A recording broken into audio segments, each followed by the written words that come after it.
Hello fellow readers, my name is Sugar and welcome back to my channel.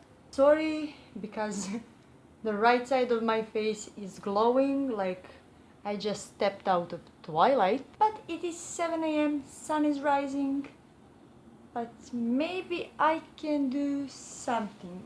But I think it would be too dark then, but let me try. Is it too dark? It's not? So as you can see from the title, today I'm doing mid-year book freakout tag. I wanted to do this exactly in the middle of the year, but I didn't manage to do it, so we are doing it now. Best book you've read so far in 2018. I'm not 100% sure, but I'm going to pick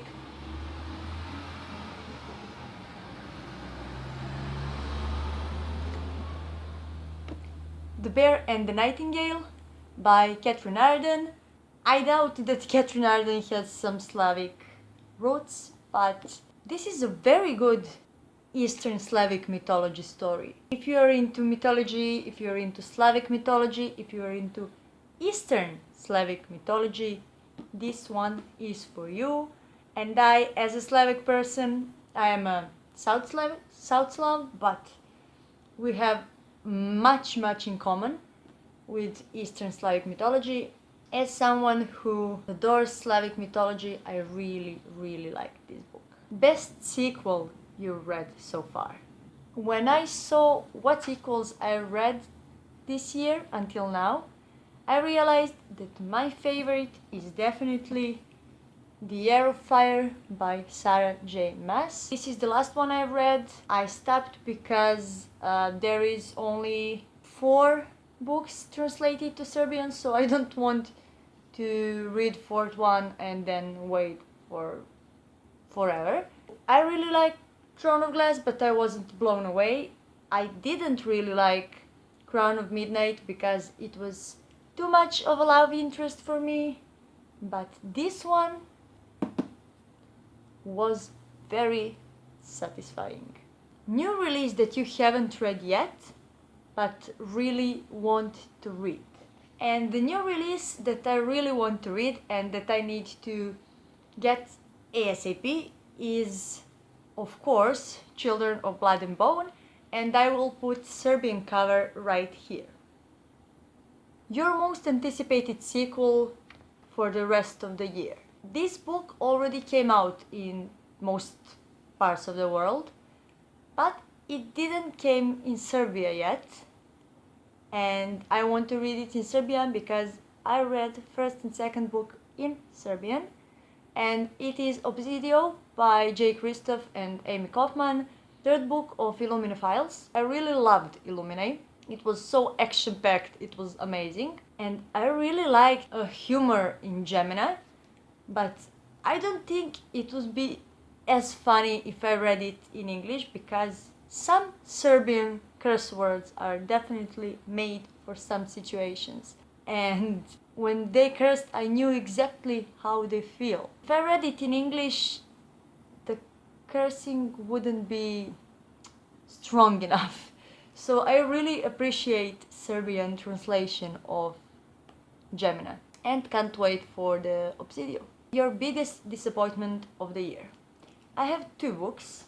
One I completely hated, and the second one just wasn't as good as I expected it to be. So the first one, which I hated completely, I didn't have really high expectations for it, but I didn't expect for it to be this bad. And it is Me and Earl and the Dying Girl by Jesse Andrews. This is awful. This writing style is like a Facebook rant. It is trying to be cynical and trying to be sarcastic, but it only came out as really rude. I already sold this book, I just need to ship it because I don't want it on my shelf. And the second one I liked. I gave it like 3 stars, but it wasn't as good as the first book in this duology. I think that the original title of this book is A Girl from Nightmares. It's by Kendra Blake, and it is the second book of Anna Dressed in Blood series. So, and yeah, this edition is gorgeous. I loved Anna Dressed in Blood, Anna the Dressed in Blood, however you call it. I liked this one, but it wasn't even close as good as Anna Dressed in Blood, so it's kind of disappointment, but I still like it. Your biggest surprise, the book you didn't expect to love. And for this one, I'm going to choose the first book of Endgame series, and it's called Endgame: The Calling by James Frey and Nils Johnson Shelton. I did love it, but I didn't rate it 5 stars for some reasons. Objectively, it is a 4-star read, but the reason why I rated it 3 stars and the reason why I didn't expect to love it is because, like, this much of a book, the writing style is awful. Authors are obsessed with numbers. I can't even explain it. It's enough that you have to remember correctly 12 plus characters to know even what's happening. But they're so obsessed with numbers that you need to think about it too. And I started reading this book at some point and DNF'd it after like 30 pages because I couldn't stand it. But I read it again and I read it whole, and I really, really like it, and I'm expecting to like the second book much more because I'm already familiar with characters and I already know what's going on, and I hope that there won't be much unnecessary numbers. Favorite new author? It's a new author for me, and it is Victoria Schwab. I've read Monsters of Verity duologies, so This Savage Song and Our Dark Duet. I'm too lazy to pick them up from my shelf. And now Darker Shade of Magic is finally out in Serbia, and I can't wait to get it. It's not as close as pretty as UK and US editions, but I like to have books from one author in one language, and I already have 2 books in Serbian. The reason why I really like Victoria Schwab is because her books have a lot of action and 0 romance, and I hope that it's going to be that way in her other books too. New fictional crush? I don't think I have one. I don't think I really had a fictional crush since Legolas. Maybe I did, but I don't remember. Your new favorite fictional character? That is Claudia. Hey guys, it is 6 AM editing me, and I need to say that although Claudia is awesome, my definitely favorite character of the year is Manon. I'm not sure how you pronounce her name, but it is the witch from Throne of Glass series, and she appears in The Heir of Fire. So yeah, Manon. That's my favorite. Book that made you cry? I don't cry ever while reading books or watching movies. I think that 2 books ever almost made me cry. Not made me cry, but made me sad. And those were Looking for Alaska and Salt to the Sea. But I didn't cry while reading them.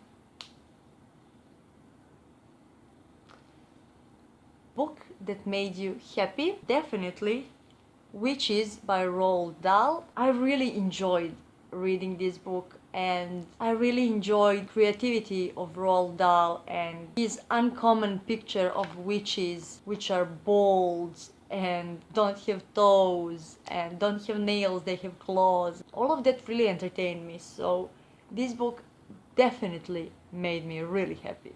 Your favorite review / booktube video of the year? I'm not sure for the review. I write review for my blogs. I still didn't publish any reviews at this channel because I'm kind of afraid of my language skills, but I will probably upload a book talk. As far as my favorite videos go, I can choose one, but I really enjoyed filming and editing reading vlogs, both Rezedorada Readathon vlogs and Booktubeathon vlogs. I really hope that you enjoyed watching them as much as I enjoyed filming them and editing them. The most beautiful book you bought or received this year, and I'm going to choose a simple one, but one that is really, really pretty to me, and it is Encyclopedia Gothica by Lisa something. I don't want to try to pronounce her surname. I wanted this book since it came out, and it was always too expensive. It was expensive even on the discount when I bought it. We have this grayish, nudish color with stains and these filigrines and skulls and bat, and these are actually, how do you call it? You can feel the letters. I forgot the word in English for it. And it has this kind of edges.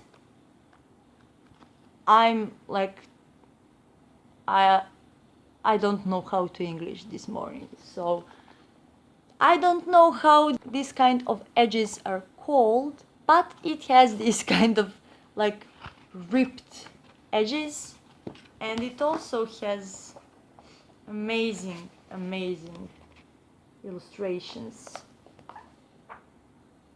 I really like how it looks. So, the most beautiful book of the year. Books you need to read before the end of the year. Six of Crows and Crooked Kingdom, and I don't really want to pull them out. Children of Blood and Bone and Darker Shade of Magic. That would be it for today's video. I hope you liked it. I hope that it's not too late for this video and that you are still interested in watching it. Until the next time, which will be very soon. Do widzenia.